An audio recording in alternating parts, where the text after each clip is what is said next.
Do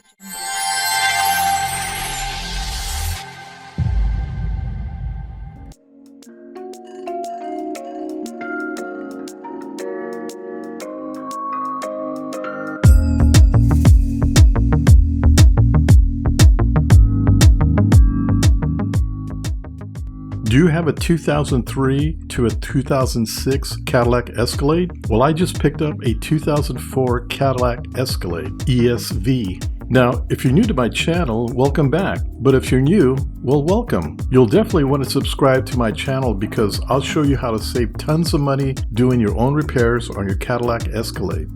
But before we get started, please don't forget to like and subscribe, and don't forget to hit that bell. Believe it or not, this really helps me to continue making these repair videos. Okay, this is some information that you Escalade owners need to know. This happened to my Yukon Denali. My Yukon Denali and my Escalade have the same engine. And what I'm about to tell you will hopefully save you some headache and of course save you a lot of money. Well, what had happened is I walked out one morning and I saw oil spots on my driveway. Now, as you know, I do a lot of work on my vehicles. I have never had an oil stain on my driveway. Now, one of the things that I've heard over and over again from different mechanics and YouTube videos is that these GMC Yukon Denalis and Escalades typically, in time, will have an oil leak, and basically it's coming from your oil pan. And the reason why it's coming from your oil pan it's because your gasket is old. Now, my understanding, to have it repaired at a shop is going to run you about between $700 to $800 on up. So that's at a regular shop. You can imagine what it's going to cost if you took it to a dealer. So I was thinking about doing this repair myself. And from what I understand, it's really not that hard to do, but there is some steps that need to be done. So if you've never done any repairs on your vehicle, this is a repair you probably don't want to do. But if you know how to change your brakes, this job can be done by a person with your skills. Anyway, I was thinking about doing this repair. So what I did is I drove the vehicle up on ramps and got under there to see what it was going to take.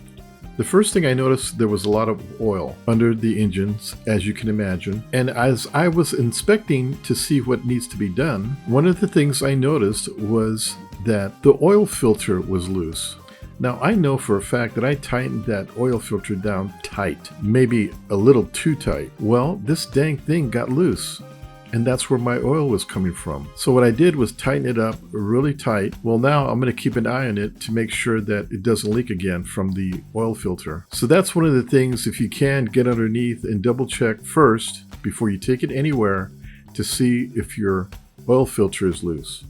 The next thing I would suggest to do is something that I found out, that sometimes on the oil pan, the bolts will get loose. So what I was going to do first was going to attempt to make sure that the bolts on the oil pan are torqued to spec. But since my leak wasn't coming from there, I was going to wait and see if the oil leak stopped because I had tightened up the oil filter. So if you have any oil leaks on the ground, roll your car up on a ramp, safely get under your vehicle and check your oil filter and make sure that that thing is tight. The next best thing to do is to make sure your oil pan bolts are torqued to spec. If you're finding you're still having leaks coming out of your oil pan, then it's probably time for you to take it apart and put a new gasket in. Fortunately, I don't have to do that. Anyway, I wanted to make this short video to help you figure out what's going on with your vehicle, and I hope this video saved you a lot of money. Okay, well, I hope you enjoyed this video, and I hope it was very informative. Please check out my other how-to videos. Oh, and check out my new website. There's new items being put in there every day. Don't forget to like and subscribe, and of course, hit the bell. Until then, we'll see you at my next video. Bye.